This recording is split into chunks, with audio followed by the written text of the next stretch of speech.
चला मित्रांनो, आज आपण पाहणार आहोत एक्सेल मध्ये पिव्होट टेबल वापरून इंडस्ट्री डेटा कसा अॅनालाइज करायचा।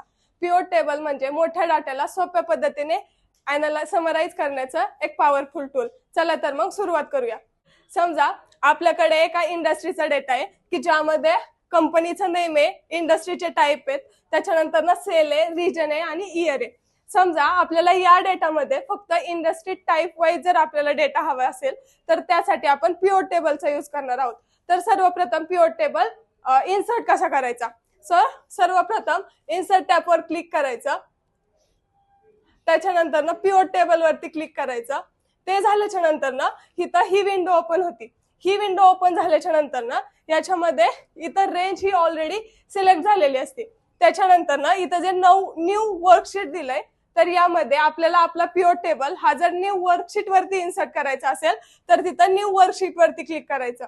त्याच्यानंतर ना नेक्स्ट ऑप्शन आहे एक्झिस्टिंग वर्कशीट, म्हणजेच आपल्याला आपला पिव्होट टेबल हा आहे त्या शीट वरती जर इन्सर्ट करायचा असेल तर त्यासाठी एक्झिस्टिंग वर्कशीट आहे।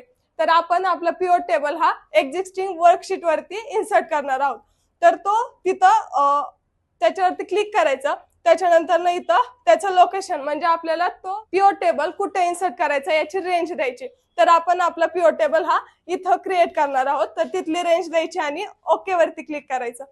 ते झाल्याच्या नंतर ना आपल्याला पिव्होट टेबल फील्ड दिसतील। तर त्याच्यामध्ये आपल्याला आपला डेटा हा इंडस्ट्री वाईज पाहिजे, तर त्यासाठी इंडस्ट्री हे रो मध्ये ड्रॅग करायचं। ते ड्रॅग केल्याच्या नंतर ना सेल्स हे व्हॅल्यू मध्ये ड्रॅग करायचं। आता यामध्ये आपल्याला प्रत्येक इंडस्ट्री वाईज किती सेल झालेले आहेत ते एकूण दिसणार आहेत। त्याच्यानंतर ना आपण ह्या सेल वरती समजा हेल्थ केअर घेतलं तर हेल्थ केअरच्या सम ऑफ सेल्स वरती क्लिक केल्याच्या नंतर ना त्याचा संपूर्ण डेटा दिसतो, म्हणजेच त्याचे कंपनी नेम म्हणजे हेल्थ केअर कोणकोणत्या कंपनीमध्ये आहे हे ते दिसतं, त्याचे सेल्स दिसतात, रिजन दिसतं आणि इयर दिसतं। त्याच्यानंतर ना तोच डेटा आपल्याला जर रिजन वाईज पाहिजे असेल तर त्यासाठी रिजन हे कॉलम मध्ये ड्रॅग करायचं। रिजन हे कॉलम मध्ये ड्रॅग केल्याच्या नंतर ना आपल्याला प्रत्येक रिजन मध्ये किती प्रमाणात सेल झालंय हे सगळं दिसणार आहे। त्याच्यानंतर ना हाच डेटा जर आपल्याला इयर वाईज पाहायचा असेल तर इयर हे फिल्टर मध्ये ड्रॅग करायचं।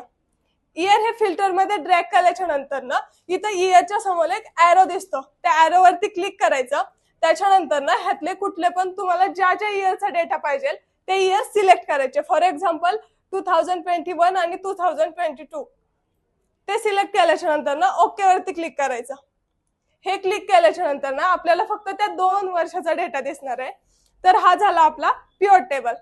जर तुम्हाला हा व्हिडिओ आवडला असेल तर त्याला लाईक, शेअर आणि सबस्क्राईब करा। थँक्यू।